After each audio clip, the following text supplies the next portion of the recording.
Looks like I was incorrect in my assumption that the color page would be for the latest chapter. Turns out the color page was for the latest physical release volume, which is coming up on June 18th in Japan, so it only goes up to Himika. Still, it's a nice color page and an update to one that we got previously. Though they made Tama here an actual cat size, which is pretty funny, all things considered. One day, we will get our full color Sheena. One day. Now, on to some flower reviewing.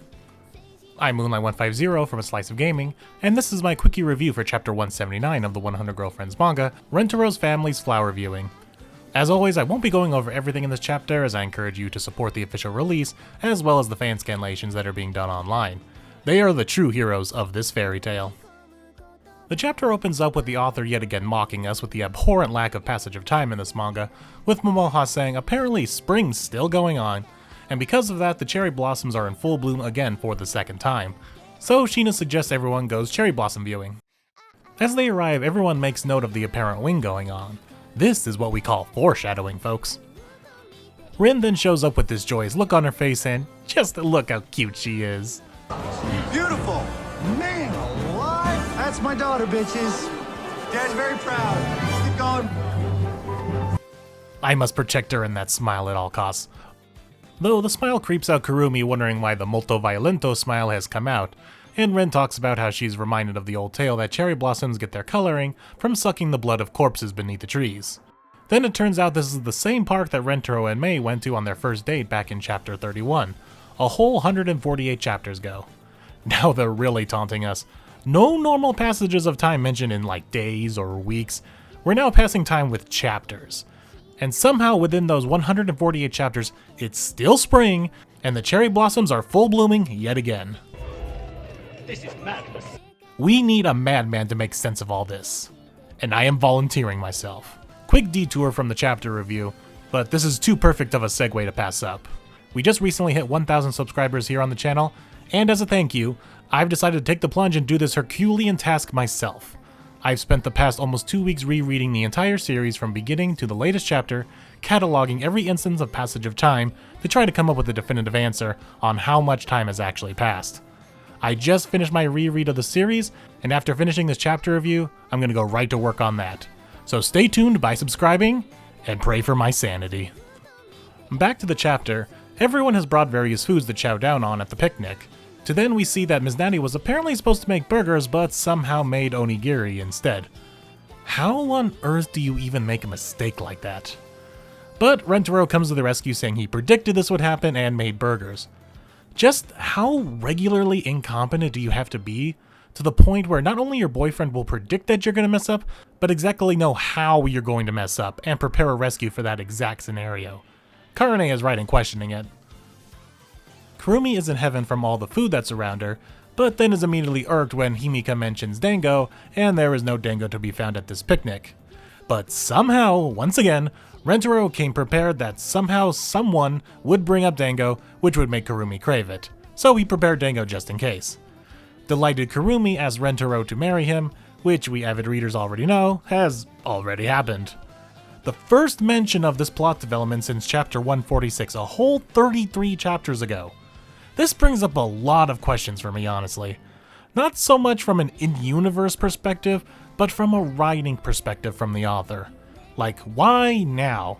And only after adding 4 more girlfriends. I have a theory that I'm going to propose. Get it? But I'm going to save it for after we get through the chapter. So stay until the end to hear me go real tinfoil hat on this. This suddenly brings the attention to the latest girlfriends of Himika, Matsuri, Sheena, and Meru, who all have similar thoughts about that situation that the first 25 girlfriends have all been proposed to. Looking a little too close to going yandere if I do say so myself. Let me just read to show you what I mean. Oh right, I heard about that. They're all getting married. How nice. That's nice. So very nice. Real nice. See what I mean? The almost hostility is palpable. The fact these 4 were okay with that once they found out really says a lot about their character. Rentaro feels the lasers being burned into the back of his head by these 4, and magically whips out a bouquet of pink 4-leaf clovers from literally out of thin air and asks the new 4 to marry him, to which they all say yes. Moving on from that, where no one really acknowledges this change in the dynamic of the family, Momoha invites all the adults of the group to join in on some drinking, and the musically inclined of the group put on a performance, and the hobbyists, well, enjoy their hobby. Meru is entranced by the living fairy tale that is Yamame and her connection to all the animals in the park, to where they are scared off by the negative Disney riz of Uto and Himika. Some petals begin falling on the group from the breeze picking up onto some of their faces. Akko takes this opportunity to summon the gals of the family, calling themselves the Cherry Blossom Gals, and it's now one of my favorite panels in the entire manga, as it has most of my favorites. More petals fall on more girlfriends, and we get this amazing shot of Nozawa flexing her skills in all the right panels. Momiji admires the cherry bottom jeans, and now it's Iris' turn to pick up the small child that is Momiji, condoning her actions of groping. I really hope this continues to be a running gag. It's hilarious. The wind picks up significantly, and now the family is under attack by cherry blossom petals, blinding Meimei and Chiyo. Iku goes to protect Sue by catching the blow of petals onto her butt, but is dissatisfied that it didn't hurt. Also, I know you worry about looking too boyish, Iku, but you look way too much like Akari's father in this shot. The wind also blows Shizuka away, reminding us that Shizuka continues to weigh negative pounds, and her wife Nano runs off to go catch her. A massive wave of petals comes barreling down towards everyone, and Rentaro sacrifices himself to protect his girlfriends. And that's how the series ends, as Rentaro becomes the new cryptid known as the Cherry Blossom Man on the local news, never making it to 100 girlfriends. Just kidding. We're back next week with what appears to be another daily life chapter, but flirtier. This is a lovely little chapter of everyone just enjoying each other's company that doesn't take place on the school rooftop. But what I really want to talk about is what I mentioned earlier, the proposing. That made me ask so many questions, and now that we're here at the end, it's tinfoil hat time. The first and biggest question is why? Why now? And why is it pretty much a footnote in this chapter? Once you're past that kissing panel, it's never brought up again, where the original proposal was the whole chapter itself. Now, you could say it didn't need to be the whole plot of the chapter, and you'd be right. It doesn't need to be. But the fact it's never mentioned by any other character past this panel of Kisha making a snide remark, everyone just returns to the group date. Hell, the very next page has Momoha saying, "Let's get to drinking." A character like her would say something like, "Cheers to the newly engaged," or something acknowledging what just happened. But there was nothing. Just look at the previous chapter. Here she is drunkenly congratulating Hikari, mistaking her for fairy tale characters that just got married. So why nothing here? To me, this feels like the author added this scene which wasn't in the original draft of the chapter and was added later on. And if that's true, then why, I ask. Got your tinfoil hat on nice and tight? Here I go. Meru's introduction in chapter 177 was the beginning of the hypothetical volume 21. But we know volumes consist of 9 chapters each. Following that pattern, where we are currently with chapter 179 is the 3rd chapter of volume 21, consisting of the reoccurring pattern that girlfriend introductions are usually the first chapter of each volume. This has been the pace for a while now and is no different from the introduction of Meru. So what does all this mean? I believe come chapter 186, which should be around the end of July or early August depending if and when they go on any break weeks, that with the beginning of volume 22 and the introduction of girlfriend number 30, we will see an actual shift in time. I believe this catching up the latest 4 girlfriends to be proposed to is the writer putting a bow on the spring arc of the series, making all the girlfriends on an even field as they head into new territory.